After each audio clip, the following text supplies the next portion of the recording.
Adelante, José Ignacio. Bueno, empiezo yo entonces. A mí personalmente me ha encantado la conferencia de Diana. Y me ha encantado sobre todo por una cosa. Porque hemos vivido en la Edad Media una época en que la captura de reliquias por los sitios era un negocio. Y entonces aparecieron griales por todos los sitios. Por ejemplo, por citar alguno, en España, por ejemplo, el de Piedrafita de Cebreros. Sí. Es un grial que tenemos ahí y que procede de la Edad Media. Pero, ojo, no solamente en la Edad Media ha habido comercio y acaparación de lo que son las reliquias. Recientemente ha aparecido otro grial en León, vinculado a la corte de Fernando I y de Doña Sancha. A mí siempre me ha llamado la atención este grial, por ejemplo, de León, que tiene como un origen bastante oscuro. Llegó a España a través de Egipto, a través de musulmanes, y solamente trabajos recientes han tratado de poner en valor este grial. Sin embargo, el de la Catedral de Valencia, tiene todas las trazas desde el inicio de la cristiandad hasta nuestros días y sobre todo a lo largo de la Edad Media, en su paso por Francia, por Jaca, por San Juan de la Peña, etcétera, etcétera. En definitiva, el Reino de Aragón era muy importante, fue muy importante en la Edad Media y sobre todo en el Mediterráneo. Y si algunos también lo relacionan con los templarios, incluso, porque en el Reino de Aragón el temple fue una potencia muy importante. Yo no sé qué nos puede decir de esto Ana o don Javier.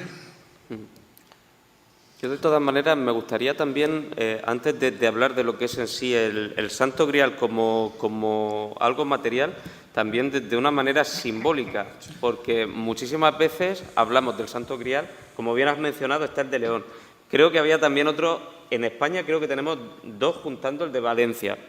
Por supuesto, felicitar a Ana Mafé, antes de nada, por su maravilloso trabajo y sobre todo a nivel humano y personal, que me parece una persona maravillosa. Sin embargo, yo siempre me planteo el Santo Grial como tal, lo que era la copa en la que bebió Jesús, ¿es un objeto de poder o bien por el contrario es una alegoría, es simbólico? Es que muchísimas veces yo me lo he planteado también, ¿el Santo Grial en sí es un objeto o bien es algo simbólico? Y también me gustaría, desde un punto de vista simbólico, hablar del Santo Grial como algo. Sí, porque de hecho incluso se dice que el Santo Grial, bueno, tiene la forma que tiene, simboliza precisamente lo que es la vagina de una mujer. Correcto. Entonces, que explicarais, por favor, un poquito todo esto. Don Javier, por ejemplo. Bueno, hola a todos los presentes. Yo no vivo en Murcia, desgraciadamente, sino en un pueblo por ahí perdido de aquí de la tierra. He llegado tarde pero bueno, la he escuchado con mucha atención al trabajo que ha hecho Guillermo. Me ha parecido muy, muy interesante. Hay personajes como ese, también Cervantes inventa uno, aunque no, como no somos británicos, sino españoles, no tiene la repercusión.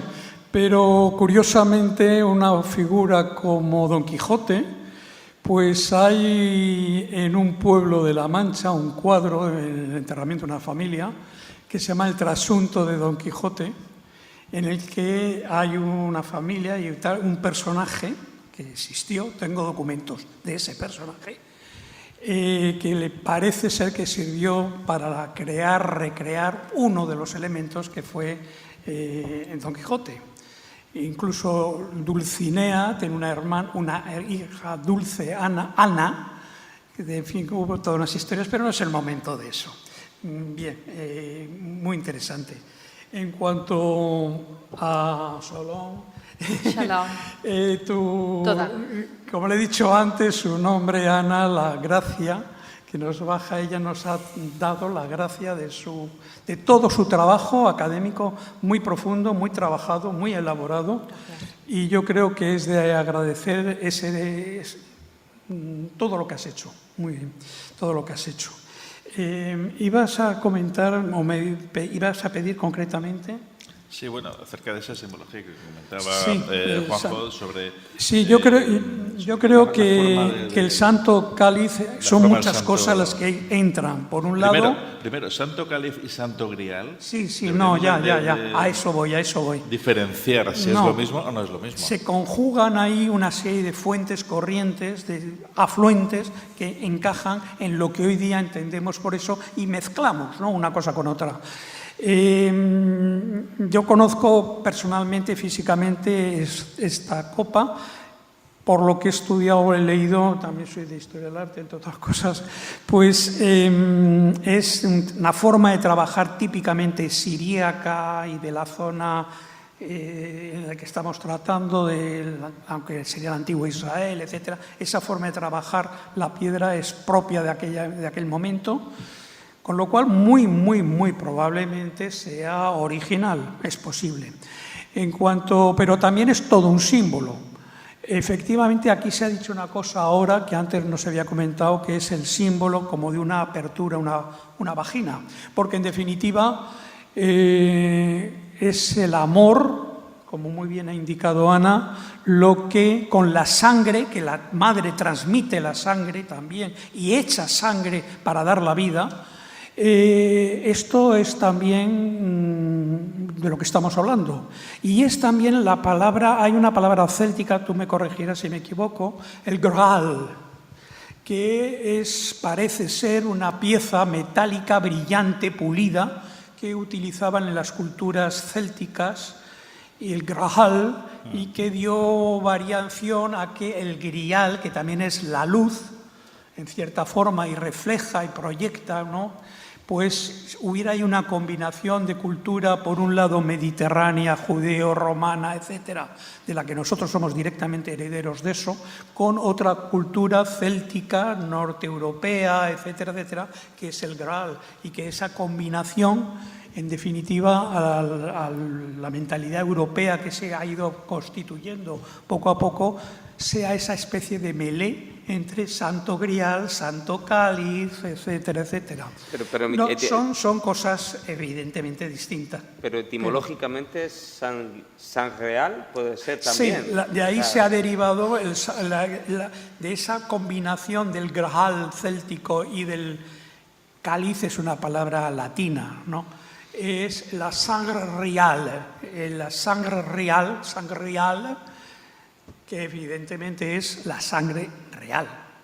Por algo será la sangre real, por algo tiene esa forma de vagina, por algo la copa es el vino, pero es la sangre al mismo tiempo, por eso es una vía de comunicación de la vida, etcétera.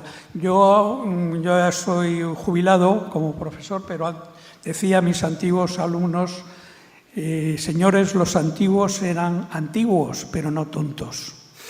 Y como no eran tontos, sabían transmitirnos, no por papeles que los falsifican todos desde los ayuntamientos, pues hasta casi hasta los notarios, o los notarios no, pero se falsifican los documentos. Lo que no es objetos, piezas, símbolos, que ahí, a través de eso, pretendían mandarnos, transmitir, que lo aprenda, que lo descubra, que lo vea quien lo merece saber, quien lo merece descubrir, quien está en el ajo del tema, que lo vea. Y nos transmitían multitud de cosas en multitud de culturas y civilizaciones, no solamente la nuestra mediterránea, sino de América y de otros sitios. Es el objeto, como muy bien ha dicho Ana, que hay que fijarse para ver que hay mucha verdad en lo que nos están transmitiendo. Es efectivamente también la sangre real. Yo a este camino, que me parece interesante, Yo quisiera plantear algo, cuando venga el momento lo planteo. Yo no voy a plantear las mismas cosas que vosotros porque sois personas sabias, jóvenes y que estáis muy bien preparadas, pero algo que probablemente no lo saben ni los de ese propio pueblo, saben que tienen esa pieza ahí, pero no tienen ni idea de lo que están viendo. En Murcia tenemos un objeto antiguo, muy antiguo, de la época por lo menos templaria, que está vinculado a esta historia. Es en un pueblo de aquí, no se sabe, pero está ahí. Mi amigo López de Silanes lo ha visto. Es absolutamente cantosa lo que está diciendo esa escultura y por quién lo está diciendo. Es absolutamente lo que está reflejando y por ello pues tuvo una historia, esa imagen tuvo una historia muy complicada y que ha sobrevivido de pura chiripa, porque otras igual han desaparecido, esa no, por unas características muy particulares.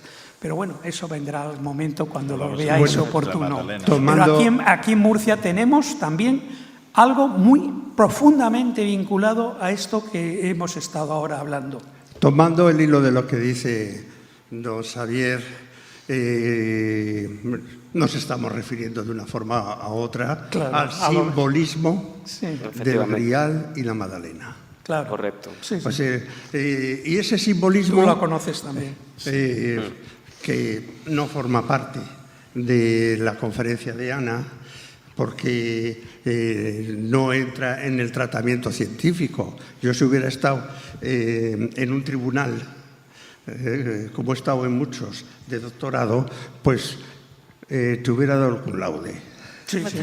Se lo merece el cum laude, se lo merece, pero, por supuesto. Muy bien. Lo que yo quería no sé si te lo han dado o no en Valencia, pero te la mereces. Sí. Pero, mención internacional. Sí.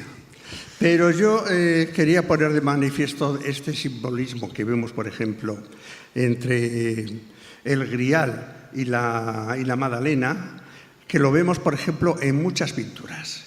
Y yo quiero traer aquí a colación unas pinturas que hay en una pequeña iglesia de Madrid, que es Santa María la Antigua, sí, o la Magdalena de Carabanchel. Tiene un retablo lleno de pinturas, pero con varias pinturas. Varias hacen referencia a la Magdalena, pero siempre la Magdalena está asociada a la copa. Pero hay mucho más. Como yo, por ejemplo, he puesto de manifiesto en algunas publicaciones mías y también en mi último libro de Geometría Sagrada, sino que el Grial ocupa las posiciones áureas de esos cuadros. O sea que es una forma, por así decirlo, de resaltar el simbolismo del Grial y de relacionarlo con la Magdalena. Pero hay muchas tradiciones y muchas cosas relacionadas con este tema, pero que no las vamos a poner aquí de manifiesto, entre otras cosas porque no vienen a cuento. Pero es un derivado más, ¿verdad?, de todo este mundo, todo este tramado en torno del Grial. A mí en este punto me gustaría añadir, con vuestro permiso, dos temas que son muy curiosos. Uno es, efectivamente, como muy bien han dicho los compañeros de la academia, cuando se está haciendo un doctorado hay palabras que, por ejemplo, a mí me censuraban continuamente o historias en paralelo que me censuraban continuamente. De hecho, digamos que un desahogo para mí fue poder escribir este libro en el sentido de que esa parte que me habían censurado y que me había costado tantos meses de trabajo y de investigación, pues que saliera a la luz por algún lado. Es muy curioso porque la iconografía, y ahora os vamos a hacer así una clase cortita, pero una clase chula. Uno de los métodos científicos más alucinantes que hay dentro de lo que es la ciencia de las humanidades es la iconología. El padre de la iconología es Panofsky, que imaginaros, hacia 1936, 36-39, escribe un libro de un método con 3 fases que cuando se aplica y se procesa la información es tal cual el método deductivo que empleaba Conan Doyle en la cabeza de su personaje Sherlock Holmes, ¿vale? Sherlock Holmes veía algo y a través de ese método deductivo llegaba pues a la consecución de la verdad. Pues digamos que os pongo este ejemplo para hacerme entender mejor. Warburg, que era un gran historiador del arte, pensaba que a través de las imágenes se puede contar toda la historia de la humanidad, no a través de un libro escrito, sino a través de imágenes. Y entonces, en esa ansia de hacer el Atlas Mnemosine, desarrolló esto, que era cómo el historiador del arte tenía que enfrentarse a las obras para descubrir la verdad, esta que está comentando él. ¿Por qué ese cáliz se pone en un lugar estratégico? ¿Qué quieren decir esos personajes a los lados? Pensar que ahora vivimos en una sociedad en donde al día nos pueden entrar más de 30.000 imágenes por la vista, pero en la época en que estamos situando esta conversación, las imágenes se situaban única y exclusivamente en los templos sagrados porque nadie en sus casas tenía iPhones, revistas. Y además que el nivel de analfabetismo también que existía en la época era muy grande. Por lo tanto, tenían que hacer de alguna manera que la gente lo viese y era a través del símbolo. El lenguaje... De la imagen. El lenguaje se ha utilizado toda la vida, el lenguaje de imágenes, pero que se haya utilizado no quiere decir que esté al alcance de todos los conocimientos. Entonces, este método aplicado, la iconología, aplicado a lo que es la historia del Santo Cáliz, siempre sale el mismo elemento: mujer que porta un cáliz. Desde la propia Jerusalén. Así es. Mujer que porta un cáliz. Luego, si yo esto lo he sabido ver en el siglo XXI y esa mujer que porta un cáliz se repite en Roma en las catacumbas, se repite en las Vírgenes del Pirineo, se repite otra vez en un capitel de San Juan de la Peña, es evidente que si lo he visto yo, otros, antes que yo, también lo han visto. Y ahí hago una distinción. Yo estoy convencida, disculpad, estoy convencida de que Jesús conocía lo que es el amor humano. Estoy convencida. Es imposible que un ser de luz tan extraordinario como Jesús no estuviera enamorado y correspondido. Es imposible, porque el estado más alucinante, placentero, gozoso que existe es que tú ames y te amen por igual. Si por algo vale la pena ser humanos, no sé, igual me equivoco, yo no es por una buena comida, ni siquiera por dormir bien, que no está mal, como placer. Amar y ser amada al mismo tiempo. Entonces, si Jesús tenía conocimiento de que era el amor humano, pues indudablemente tenía opción A y opción B. Opción A, una mujer. Opción B, un hombre.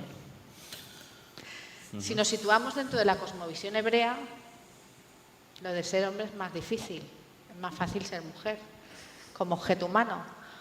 Aunque los evangelios insisten en que San Juan se recostaba en el pecho de Jesús. Este gesto es extremadamente cariñoso, pero da lo mismo. Lo que quiero decir es que estoy convencida que Jesús sabía lo que era el amor humano. Si Jesús sabía lo que era el amor humano, los hebreos tienen un mandato: crecer y multiplicaos. ¿Verdad que todos sabemos cómo nos multiplicamos? Fue padre. Sí, una de las cosas que me ha encantado del discurso de Ana es considerar el objeto artístico y los objetos como un documento. Para los que hemos trabajado el arte, la historia del arte, es que esto es algo que es fundamental. No solamente el documento escrito es un documento, sino que también hay que saber leer los objetos. Esos son otros documentos. Si no, no tendríamos historia de nada. Pues, y además la mayoría de los documentos escritos son copias de documentos o copias de copias de copias. Pero hay otro elemento más que también ha mencionado Ana, que es el razonamiento o el proceso deductivo. Esto también es un documento histórico, siempre que sea coherente, congruente y bueno. En ese sentido, pues simplemente mencionar que la congruencia de todos estos factores pues me hacen a mí, y ya desde hace tiempo que lo siento y lo he percibido como partidario del Grial de Valencia. Además, yo creo que es el único Grial en el que ha oficiado un papa. Sí. Si me permitís, sí, a propósito de lo que ha dicho Ana, Juan era un sobrino, era un familiar de Jesús. Cualquier relación de afecto con un tío o un sobrino es normal, absolutamente normal. Jesús no era exactamente un sacerdote, no era sacerdote ni pertenecía a la clase leví, no, pero sí era considerado un rab, un maestro. Y dentro de la mentalidad semita en general, hebrea en particular, pero igual, sean árabes, judíos, etc., el concepto semita, el varón que no transmite la vida es algo que ni se entiende ni se comprende. Exacto. Es decir, el creced y multiplicaos que está en la Torá Hemet, pues es algo, bueno, que es que hay que cumplir lo que esa es la palabra de Dios. No se entendería ni entonces ni ahora tampoco, jamás hay un rabino o que sea soltero. No, es que la soltería... No hay, no se entiende. La soltería no existe. Claro. Digamos que es un concepto que realmente sí, es que ni siquiera es planteable lo que está diciendo él, porque los niños... Bueno, ahora diríamos niños, pero entonces jóvenes, a la edad de 12 años ya estaban prometidos. Claro, exacto. Sí. Y no solamente yo más bien considero que ese valor de la virginidad, que lo tiene, puede tenerlo, no lo sé, ese valor de la virginidad que recibió, que heredó el cristianismo, esa exaltación, procede más bien del mundo griego, sí, probablemente, que no del mundo semita, porque en el mundo semita es incluso rechazable, claramente rechazable. Yo es que creo que ni siquiera está bien explicado. Para mí, cuando alguien dice, lo digo con cariño, la expresión eres virginal, significa que la pureza de tu mente no admite maldad. Y entonces, como no admites maldad, pues sí, tienes ese halo de virginal, de no estar profanada por el mal. El cristianismo tiene una tradición, Yeshua, Jesús, bien, pero también se le llama Cristo, que es Christos, eso es griego. No es Christos es griego. Y sí, si me permites, también en la cruz, bueno, tal, antiguamente los viejos cristianos utilizaban un pez, que no es porque fueran pescadores, no, es porque la palabra ichthys, iota, hi, zeta, ypsilon, sigma, que es Jesús Christos, Zeus, Huillos, Soteros, Jesucristo, Hijo de Dios Salvador. Por eso utilizaban un pez, un delfín, porque es la tradición romana, el delfín que salva al niño, etcétera, etcétera. Es decir, hay un heredamiento semita, pero hay también un heredamiento greco-romano, sí, que se ha cumplido hasta hoy día, hasta estos tiempos, ¿no? De lo que se dice y de lo que se comenta, bueno, en el cristianismo, en el catolicismo como tal, sí que es cierto que tenemos lo que es el voto de castidad, pero el voto de castidad en sí hay que entenderlo como el dominio de tus pasiones, y es un dominio de tus pasiones primigenias y primordiales, cosa que nos diferencia a los que somos católicos, por ejemplo, de otras religiones. Entonces, por supuesto que en el judaísmo se entiende lo que estáis diciendo, lo que pasa es que en el cristianismo ese componente es diferente. Pero ten en cuenta que ese componente nació casi en el año 1000, ¿eh? Sí. Bueno, pero ya antes, por ejemplo, habían otros... El tema de la castidad es es que es un tema complicado porque se ha instrumentalizado religiosamente algo que de per se no viene así. Pero bueno, no pasa nada. Yo el tema de la castidad lo entiendo por otra cuestión. Vivíamos en la Edad Media y heredaba, bueno, no sé si el mayorazgo heredaba el mayor de los hijos y los demás eran repartidos a los diferentes estamentos. Si quien impartía, en este caso, los oficios tenía hijos, evidentemente la Iglesia no heredaba, sino heredaba a su hijo. Entonces, una manera de que la Iglesia pudiera hacerse con esos edificios que necesitaba y esas rentas que necesitaba era evitar el mayorazgo para que así los bienes muebles e inmuebles quedaran una y otra vez sometidos a lo que es el linaje familiar. Hacer que no hubieran herederos significaba que esa persona podía heredar no en nombre propio, sino en nombre de la Iglesia, independientemente de el cáliz que se le quisiera dar pasional. Había también un motivo, evidentemente, crematístico. Si os parece, para centrar de nuevo en el tema griálico, ¿no? Y en el tema del Santo Cáliz, me gustaría indicar lo que antes he soltado y he mencionado. Hay una ciudad de aquí, del antiguo Reino de Murcia, en el que hay... Vamos a ver, antiguamente hay una iglesia dedicada a la Magdalena, es un territorio antiguamente templario. Esa iglesia grande, de estructura gótica y de cierta monumentalidad, sin embargo no tiene fachada porque estaba tapada por el propio castillo templario que allí había, que no fue destruido ni en la Edad Media, ni por los franceses, ni siquiera por la Guerra Civil, no. Fue destruido en los años 50 y pico por unos ilustres alcaldes de la época. Bueno, el hecho es que estaba en muy buen estado, 5 torres, yo lo recuerdo, con muros, etcétera, desaparecido totalmente. La iglesia es interesante, pero no tiene fachada. Bueno, en el siglo XVIII, en esa iglesia, probablemente un párroco vio lo que tenía que ver en una imagen de Magdalena que allí se la tenía en el altar. Vio lo que vio y dijo, uy, no, por favor, esto no. Y la sacó de allí, la guardó y se puso en su lugar una imagen de la Magdalena, la típica, pecaminosa, penitente, desmelenada, sí, el cráneo despechugó, etcétera. Y hermosísima, muy hermosa, muy bella, salcillesca. No lo sabemos exactamente porque en la Guerra Civil, en la barbarie que los españoles hicimos de destrucción, entre otras muchísimas de la gran obra de Salcillo, esa también fue destruida.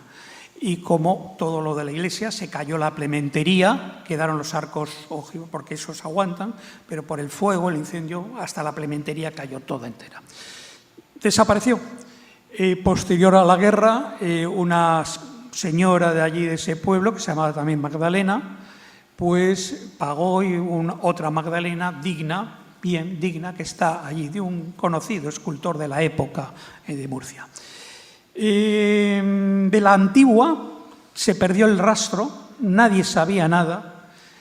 Hace ya años esa iglesia se restauró y los arquitectos al restaurar se encontraron esa imagen. Me llamaron al saber pues, que yo era también de historia del arte y que la viera, que viera aquello. Me dejó claramente impresionado lo que estaba viendo. Tenía todavía madera de olivo. Por la forma de tallar, procede probablemente del sur de Francia. Tenía todavía restos de pintura, y estaba dentro de lo que cabe en bastante buen estado.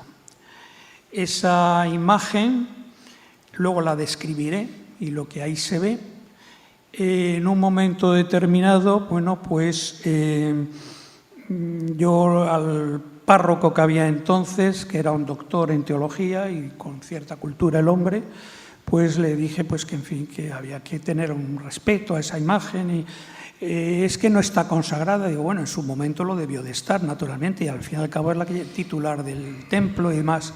Estuvo algún tiempo bajo una escalera tapada por alfombras enrolladas y haciéndola pasar desapercibida.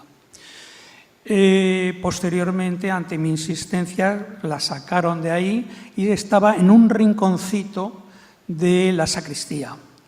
Bien, allí las chicas, cuando se hacían el día de la boda y tal, se hacían fotos o lo que fuera, que un trocito de la nariz, un trocito de no sé qué, estaba ya sufriendo, ya había perdido gran parte, prácticamente ha perdido su pintura. Y la madera se estaba sufriendo porque estaba al aire libre, no había tratamiento de humedades, de bichos, etc. Al final, una persona, una mujer, también llamada Magdalena, no digo su nombre, pues porque no tengo la autorización suya para decirlo, pues puso en una vitrina fuera de la sacristía para que la gente que fuera allí pueda verlo. No lo hizo el ayuntamiento, no lo hizo la parroquia, la iglesia, no lo hizo nadie, lo hizo una particular, una mujer. Y sacó ahí, le hizo una vitrina que se viera desde varios ángulos. La imagen es lo siguiente, es una imagen de 1,60 m más o menos, en medidas actuales.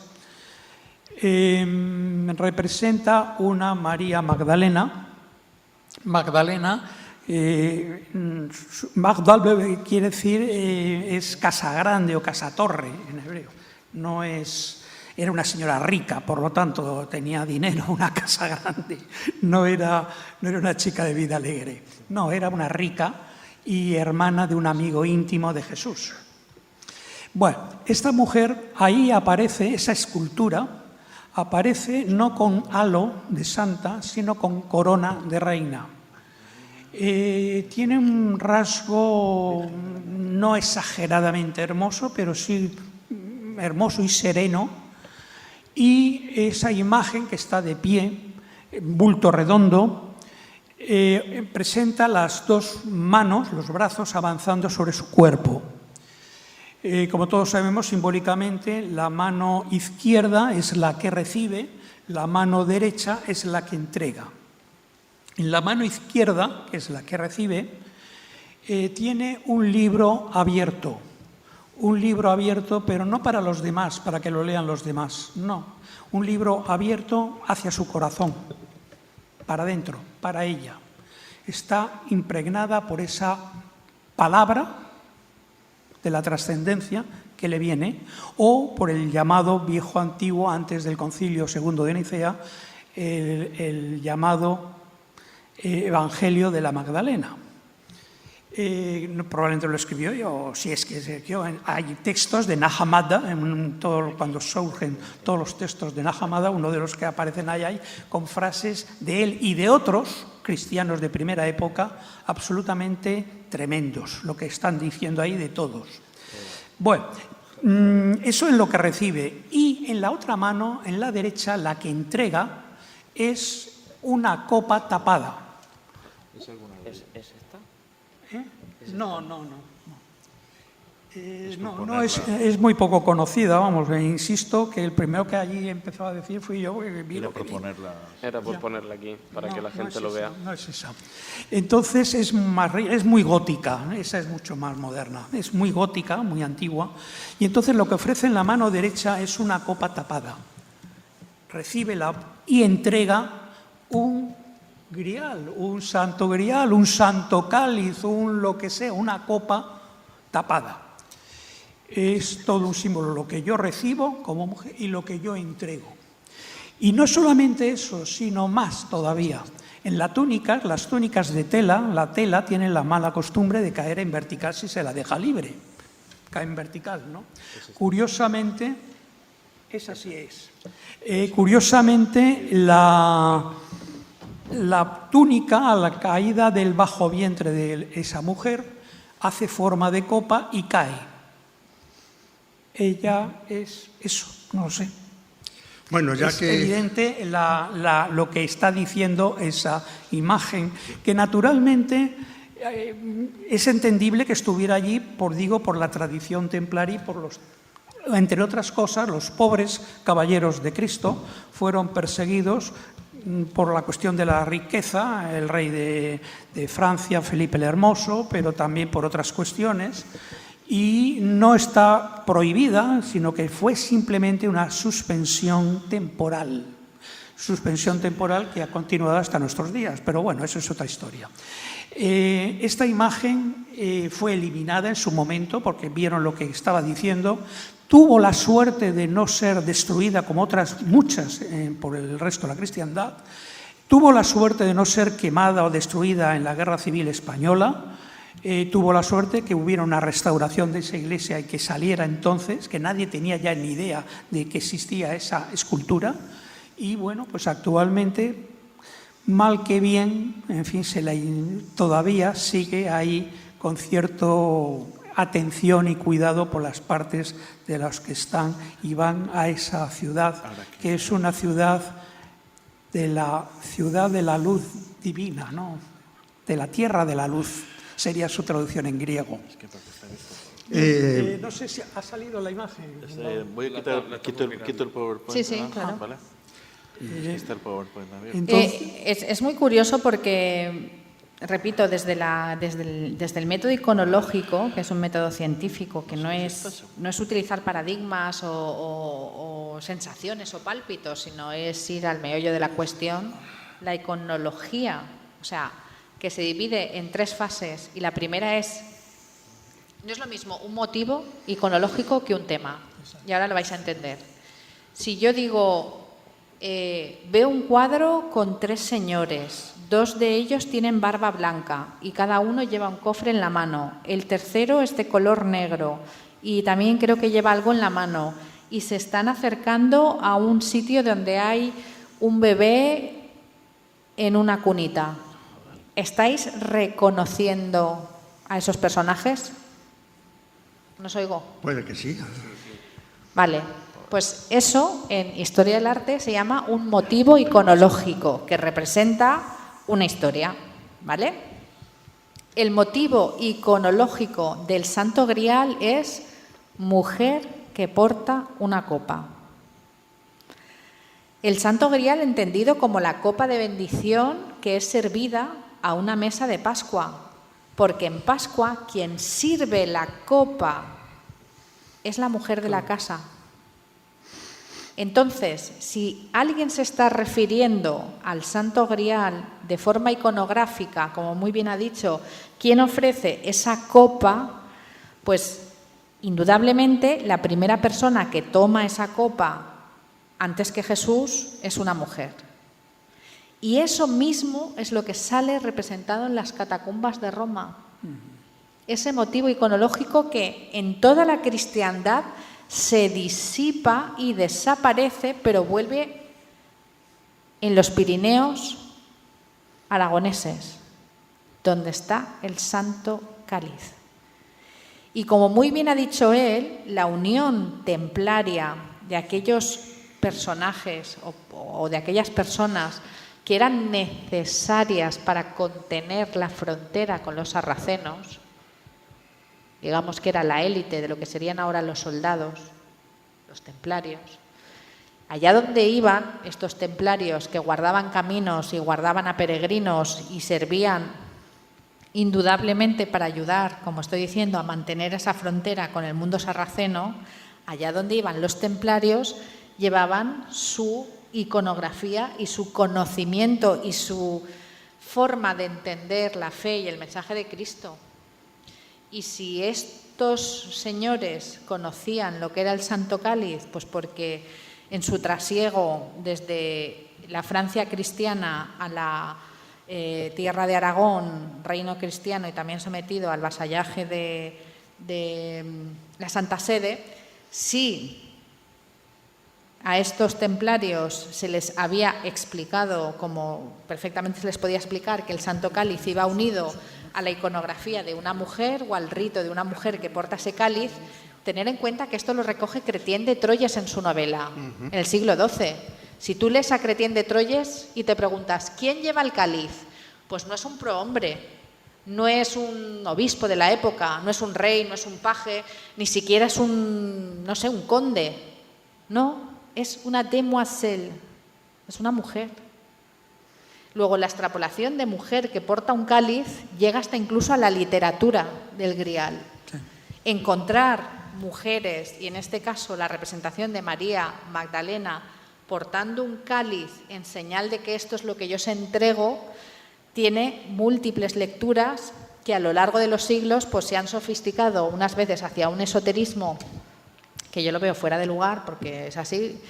Tener en cuenta que en el siglo XIX los movimientos prerrafaelistas, toda esa vuelta al pasado, a mitificar el medievo, crea excesos y crea también mentiras de las gordas. Cuando digo de las gordas es que hay gente que de verdad se hace su propio pasado. Yo voy a hacer ahora un guiño, pero permitírmelo. El barrio de Barcelona se construye en 1851 y la gente va a verlo ahora y lo llama el barrio gótico. 1851 la burguesía catalana se fabrica un pasado que no lo ha tenido y se lo fabrica con dinerito y se hace un pasado gótico. Pues tener en cuenta que aquellos que durante los años en donde no habían estas instrumentalizaciones de poder, los símbolos que nos quedan, como muy bien ha dicho él, casi como escondidos, como que es un milagro que haya llegado, pues para mí supone eso, un milagro de ese mensaje que todavía sigue para mí como un pálpito. Y es que la Iglesia, cuando se transforma en el siglo IV en un brazo de poder estatal, se toma demasiadas molestias, que yo lo entiendo, en extrapolar la pirámide social romana, y aquí voy a poner el ejemplo del ejército, de curión, centurión, obispo, arzobispo. Se toma demasiada molestia en que esa pirámide de poder religioso sea exactamente igual a la pirámide social romana. Y la pirámide social romana es súper patriarcal. Luego, la mujer queda excluida de absolutamente todo. Pero que la Roma imperial excluya a la mujer de la religión no significa que en origen eso sucediera así. Entonces, es curioso cómo a lo largo del tiempo todo lo que está relacionado con el Santo Grial, la figura de la mujer, esté pregnante de una manera exagerada. Yo quiero poner de manifiesto una cosa. No sé si voluntariamente o de otra forma, al hablar de la historia y de la trascendencia del Santo Grial, hemos obviado una de las principales fuentes históricas del Santo Grial, que son los evangelios apócrifos. Son los evangelios que han inspirado tanto a historiadores como a artistas, etcétera, etcétera. Ese, para mí, es un elemento que es fundamental. Se ha mencionado de pasada los fragmentos que quedan del Evangelio de la Magdalena, pero tenemos el de San Felipe, etcétera, etcétera. Tenemos ahí otros que además profundizan en algo que tú has dicho antes, Ana, que es la relación de Cristo y Magdalena. Los evangelios lo describen, pero totalmente. Y ya que don Javier no ha querido mencionar las bóvedas que acogen esta imagen, yo solamente diré que las bóvedas fueron trazadas por un insigne murciano o que trabajó en Murcia, Jerónimo Quijano, y no digo más. Muy Sí. bien. A propósito, sí, por supuesto, eso es así. Pero por no extendernos a todos los textos de Nag Hammadi y todos los descubrimientos y tal, que están publicados, están en 4 volúmenes en español por un excelente amigo y un catedrático de Madrid. Bueno, a propósito de que otros pueblos de nuestra península pues inventan su pasado, bueno, y tienen su derecho a hacerlo, si quieren. Otros rincones de nuestra península olvidan absolutamente su pasado, su historia. Por ejemplo, no hay textos moriscos y aljamiados de época, auténticos, antiguos, que hablen, por ejemplo, de la figura de don Pelayo. No se menciona. Para ellos, llegaron allí, tiraron 4 piedras y dijeron, ¿qué se nos ha perdido aquí? Las tierras ricas están en Castilla, están en Andalucía, anda ya, anda.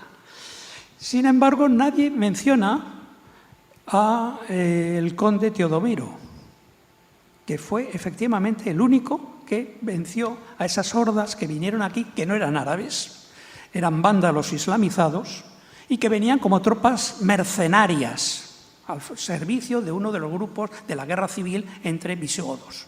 Esa Los es la realidad. viticianos. Los viticianos. Eran milicianos, eran... Viticianos, Sí. los de Vitiza. Sí, ya. Pero entonces vienen como tropas mercenarias con el general Al-Tariq, que luego será eliminado por los propios musulmanes, y vienen y se quedan aquí. Bien, el hecho es que el conde Teodomiro constituye lo que es conocido y documentado y reconocido por los textos en árabe, la Corá de Tudmir. La Corá de Tudmir, que es toda la zona sur de lo que actualmente es la Comunidad de Valencia, sur de Albacete, parte de Granada, los Vélez Blanco, Vélez Rubio, esa zona, toda la zona de la sierra de la Almería, de Campohermoso, toda esa zona, todo eso era Murcia. Desgraciadamente nos hemos quedado pequeñitos. Pero bueno, todo eso era la Corá de Tudmir, que reconocen que efectivamente fueron, y aquí durante una serie de años, bastantes, estuvo pues como una autonomía independiente, comunidad propia, reconocimientos internacionales. Reconocimiento, eso es un Estado, antes de que España ni siquiera era España todavía. Ahí, ¿por qué? ¿Por qué aquí hay un vencimiento? Porque aquí hay toda una larga, enorme tradición cristiana y judeocristiana, muy antigua. Hay textos de la época de Shlomo, de Salomón, hay textos en el que mencionan esta tierra. Aquí Salomón era un hombre rico porque era un armador. Los barcos los ponían los fénicos, rojo en griego, los fenicios, y el dinero, el armador, era Salomón. Y se hizo rico y venían a esta tierra a por minas, en toda la zona de la Unión, etcétera, o en esta población en la que yo estoy diciendo que está la mayor reserva, la segunda mayor reserva de magnetita de Europa. Y venían naturalmente a por la magnetita y 7 actualmente minas de hierro, de óxido férrico, etcétera, que han estado explotándose. Ya no, pero lo han estado. Es decir, venían no solamente por el aceite, por el vino, esas cosas. Bueno, también venía por lo que realmente les importaba, la minería. Aquí hubo una pequeña comunidad cristiana, efectivamente, si no es una tradición. Santiago o la Virgen del Pilar, todas estas cosas son leyendas muy bonitas. Hay una carta de San Pablo desde Roma que dice: quiero ir a Hispania, pero no está aprobado que realmente llegara, no se sabe. No hay prueba ninguna, ni lo volvió a mencionar. Sin embargo, sí hay un discípulo de él, Ginés, que sí vino a esta tierra.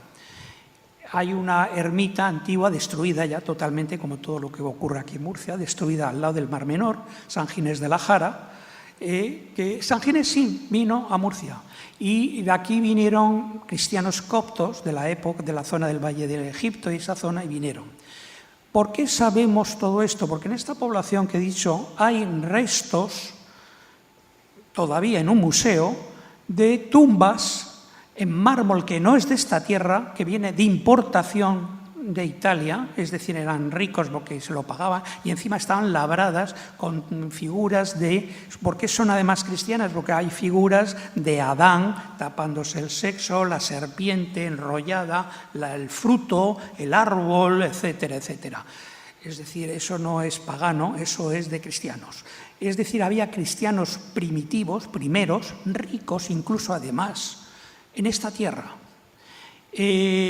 Aparte, hay toda una tradición, cristiana, muy primitiva, muy primera, en el occidente europeo, que no se sabe mucho de ella, ¿no? Como tampoco se sabe la figura casi no se sabe, de Ibn Arabi de Murcia, el padre del sufismo, o de Al-Ricotti, o de 7 o 8 grandes místicos que ni se sabe, pero que eran de aquí, de la zona.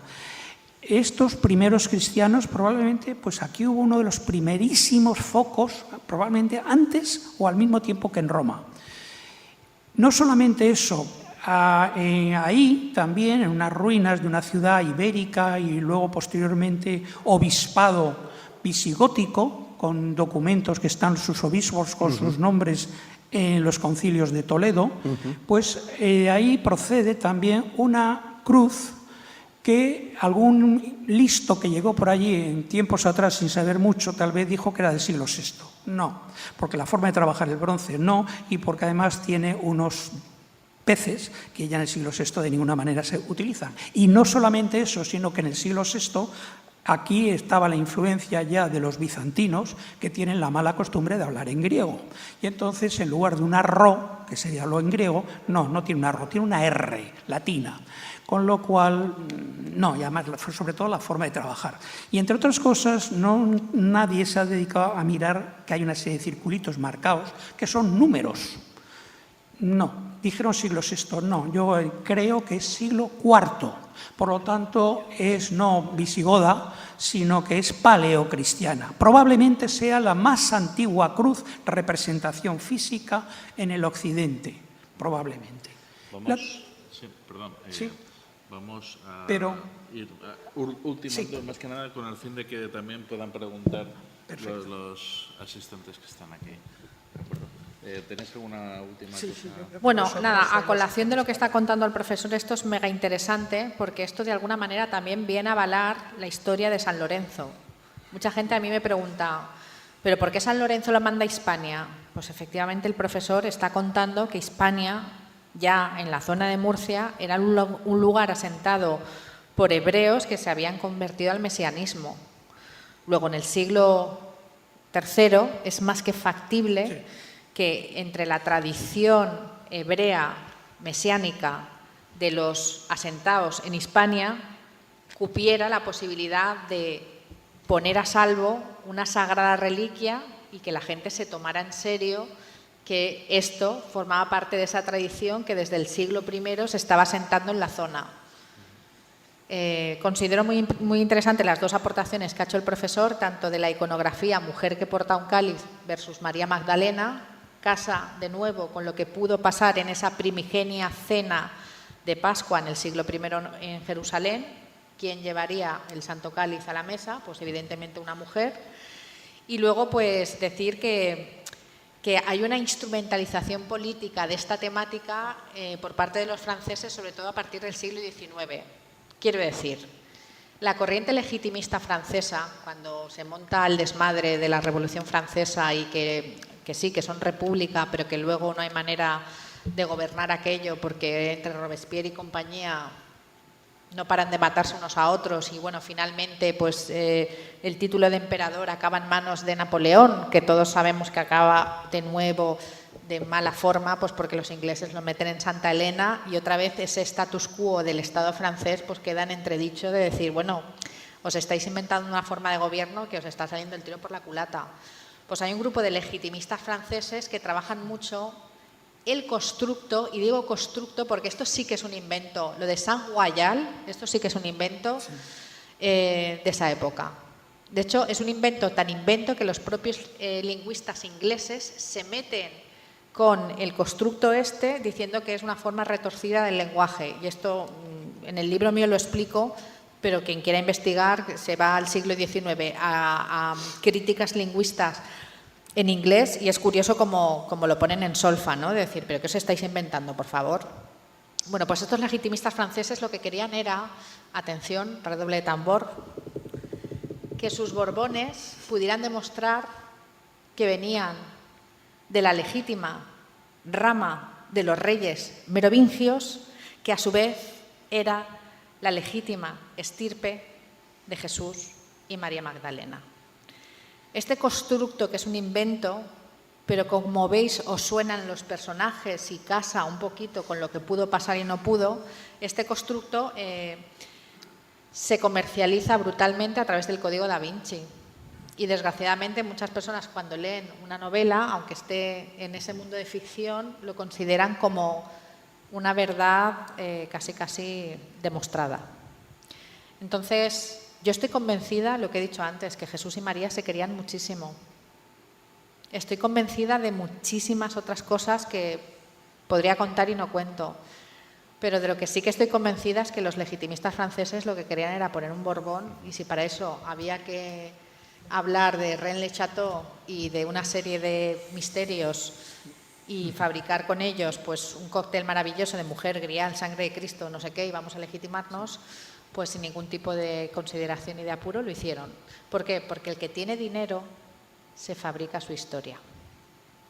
Por eso, los que estamos aquí siempre tenemos que tener esa visión crítica de intentar ver detrás de todo aquello que nos cuentan ese fino hilo de verdad que nos pueda de alguna manera pues hacer más personas y tener criterio propio.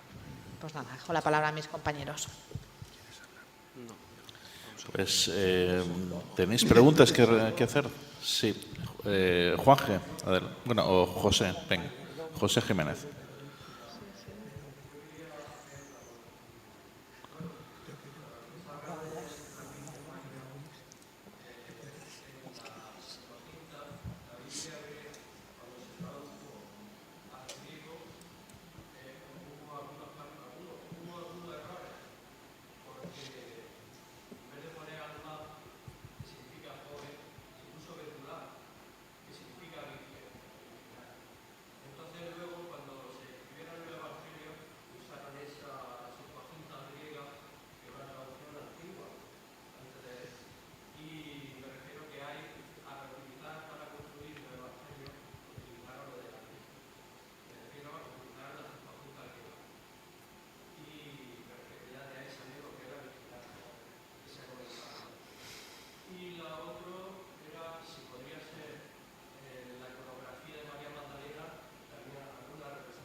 Bueno, conté.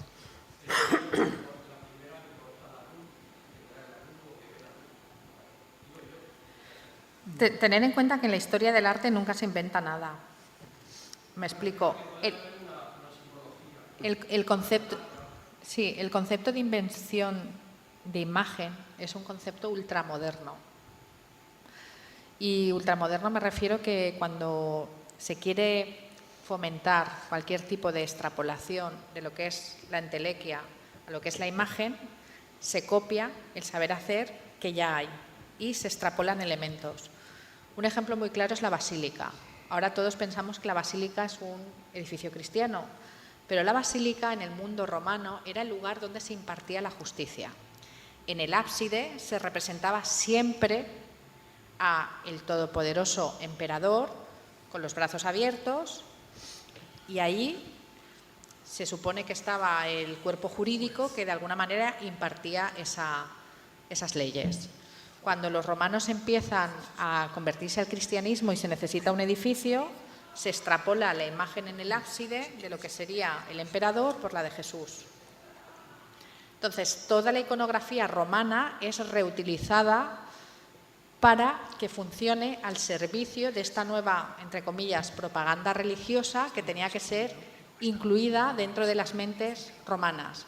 Luego, si los romanos utilizaban a según qué personajes para distinguirlos, a grosso modo, del bien y del mal dentro de sus mitologías, pues esos personajes, por ejemplo, ahora os voy a decir uno que es muy conocido dentro de la mitología romana, incluso griega, esos personajes que tenían las patitas de cordero y que se supone que hacían maldades a las ninfas, pues ¿quién tiene ahora las patitas de cordero y los cuernos?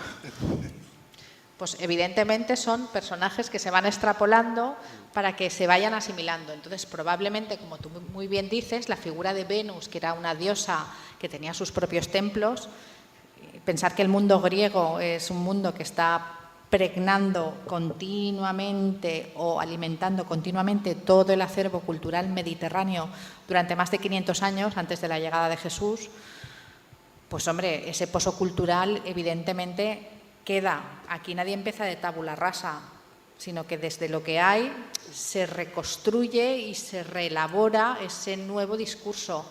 Esto es lo que actualmente se llama la relectura histórica. ¿Vale? Vamos a hacer un revisionismo histórico. ¿Y cómo se hacen los revisionismos históricos? Desde la propia conveniencia del momento, según el partido que lo está haciendo y según a qué intereses obedece. Entonces tú oyes hablar de la guerra civil a diferentes personas y parece que son cosas totalmente distintas, hasta incluso en tiempo y en espacio. Pues esa forma que tiene el ser humano de actuar, si extrapolamos el siglo IV, que es cuando el emperador de alguna manera decide que todo lo que ya hay hecho sirva a ojos vista a esa nueva religión cristiana, pues evidentemente se reutiliza símbolos, iconografías, etcétera, etcétera, etcétera.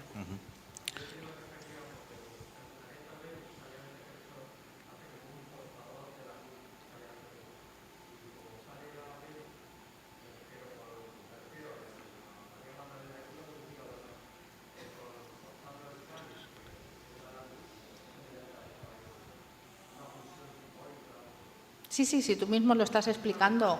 A partir de un elemento conocido por todos, se le dota de un sentido crístico o religioso o católico, como queréis llamarlo, o paleocristiano, y a partir de ahí pues ya tenemos un elemento más dentro de ese panteón. Tener en cuenta que cuando el cristianismo eclosionó en Roma había un panteón romano con tropecientos dioses y un montón y una multitud de cosas que tenían que ser reabsorbidas y reinterpretadas. Pues una de esas es muy bien lo que tú estás contando. Juanje. Buenos días. Buenas.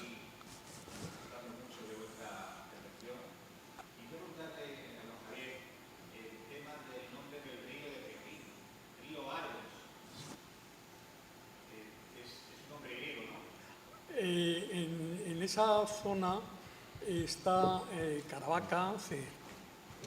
Caravaca, Cejín, etcétera. Sí, hay dos ríos, como otras ciudades famosas por ahí, el río Argos y el río Kípar. Argos, evidentemente, es una palabra griega. Argos hace referencia a la luz y a los ojos. Toda la raíz indoeuropea, etcétera. Hércules, Hera, Ares, Hermes, todo el Ra de los egipcios. Es la luz, es la altura. Hacer aristócrata, ¿no?, que es una palabra griega, hace referencia a la altura y a la luz. Y ojo que ve la luz, que recibe la luz. Argos, se llama así, ese río. Curiosamente todavía se llama Argos. El otro se llama Kípar, que viene de la palabra Alkipir, que es árabe, es lengua árabe, porque los moriscos que vinieron, los bereberes que vinieron aquí, pues rezaban, etcétera, en ese idioma. No lo hablaban aljamiaj, que era otra cosa distinta. Pero bueno, hay dos ríos, sí, efectivamente. Hay zonas realmente muy curiosas. Hay bastantes vilas romanas con mosaicos en el suelo que se han conservado. Quiere decir que era gente rica, porque un mosaico tenían que venir de fuera, artistas a montarlo, etcétera. En fin, había dinero en toda esa zona. Hay bastantes vilas romanas, hay muchos restos de construcción antigua y, bueno, yo creo que toda esa zona es verdaderamente poco estudiada, poco conocida, porque no les importa, entre otras cosas, a nuestra tierra. ¿Qué le vamos a hacer? Moratalla, todo el mundo dice, claro, eso es moro, ¿no? Moratalla, no. Moratalla es Muratatalia, es latín. Muralla de palos, Muratalla. Muralla, en castellano, o sea, en latín bajo, naturalmente. Moratalla quiere decir muralla de palos. Eso no es moro, Betty para allá, Caravaca para mí, no sé qué. No, es otra cosa distinta. Cejín Dicen un ilustrado también del siglo pasado que la tribu de los Yuinajíes, esa tribu en primer lugar no existe. Yo he vivido en África, en esa zona, en las variantes dialectales que se hablan en la zona, eso no se pronuncia de ninguna manera. Es como pretender que un francés diga Ramón, pues no diga Ramón. Y luego no existe sinceramente. Y sin embargo, obvian que Cejín, con H larga, eta, sí podría ser Ceosgain, Cejín, tierra de la luz. Tierra de Ceos quiere decir luz. Dios es el genitivo singular de Zeus. Es lo que procede de la luz, eso es lo que quiere decir la palabra Dios. Lo que viene de genitivo singular de Zeus. Es decir, tenemos un pasado. Murcia, se nos olvida la Venus murciata, la Venus del mirto, que es el símbolo de Venus, ¿no? Curioso. Bueno, lo damos por olvidado todas esas cosas, pero aquí creo que había una tradición de cristianos romanos muy primitiva, incluso de agentes comerciales judeos que vendrían aquí a lo que venían a comerciar, y que está documentado además eso. Y bueno, pues lo hemos perdido, y que habría un pozo, una fase en todo el levante español, desde Valencia, Alicante, Murcia, toda esta zona, para que aquí se recibiera con una calidez especial estas tradiciones que procedían del otro lado del Mediterráneo, del otro lado del Mare Nostrum. Sí. ¿Alguien más quiere preguntar? ¿No? La verdad es que tenéis una mina de conocimiento aquí con el profesor. Yo le voy a animar a que codifique todo su conocimiento a través de un libro, lo que sea. Y cuando digo lo que sea, me vale con 50 páginas. Porque yo siempre he dicho lo mismo. Si el camino del Santo Grial tiene que seguir hacia algún sitio, yo lo veo clarísimo. Para mí es hacia el sur. O sea, que será un placer tener aquí un territorio grial maravilloso con esa fuente paleocristiana tan poco conocida y tan interesante para lo que es este mundo del que estamos hablando, del mundo del Santo Grial. Pues muchísimas gracias a todos, a Ana, a José Ignacio, a Xavier Sánchez de Moraga y Garnica.